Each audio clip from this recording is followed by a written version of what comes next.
Welcome back, guys. Automotive Inc. Today we're working on the 2020 Heartland, and this is our new to us trailer, and we're going to do the upgrades that I always do. These are some very inexpensive things that can really help out in the long run. Before we get started, if you don't mind smashing that sub button, thumbs up, and notification bell.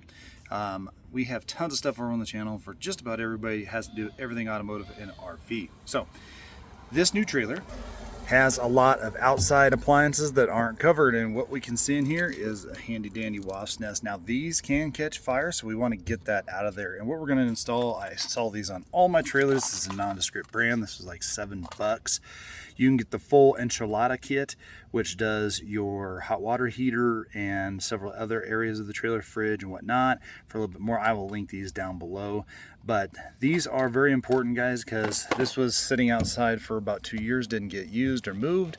And wasps like to get just about anywhere. They'll get in these. Now, I've never had problems with the fridge, but I also haven't taken these off to see if I have any wasp nests in there. But we had wasp nests pretty much everywhere. I've also never had them in my hot water heater, but you can get a grate for this. For whatever reason, I didn't have any wasp nests in there. So without further ado, if you have wasp nests, again, I'm going to encourage you to get those out of there because you don't want those to catch fire in there. So we're just going to take the screws out real quick. All right, so we got in here, we got our wasp nest out. The little crumbs and stuff, that'll blow out next time it's on. Of course, if you are allergic to bees and wasps, be careful doing that, but that's a dead nest, so it's not a big deal. Now we're going to go ahead and put the cover on, show you how easy these bad boys are to install. Now in this specific kit, they do give you some little rubber gaskets that can go around this metal if you see so fit to put them on there. That's therefore more for paint. So if you're putting this on an appliance that has a round exhaust that's on paint, you may want to use those. I'm not going to do that because this bad boy gets toasty. All you gotta do is they give you a handful of extra springs in here, but you're only gonna need 2. You stick it through the hole, you cover, basically get it in the middle. Then they give you a handy dandy hook tool that'll go down through this hole, and you're just gonna push on that other little clip, and you're gonna hook it right there in the middle.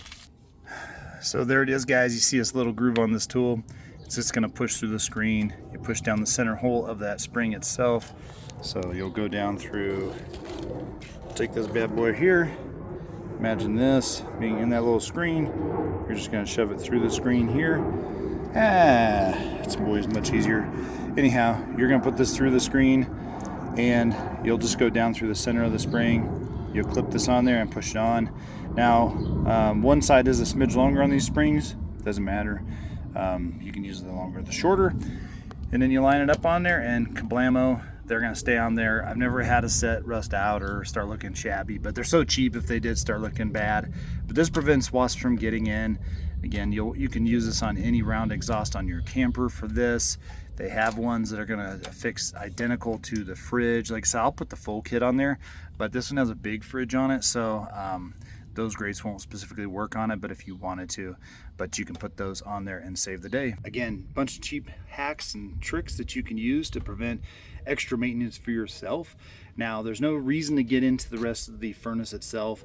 These exhaust tubes and intake gas tubes, they're sealed tight in there, so you don't have to really worry about that. So this is just removing that one little piece to get that out, and if you don't have any wasps, then this will help you prevent them from in the future. As always, guys, appreciate you guys being here. Catch you on the next one.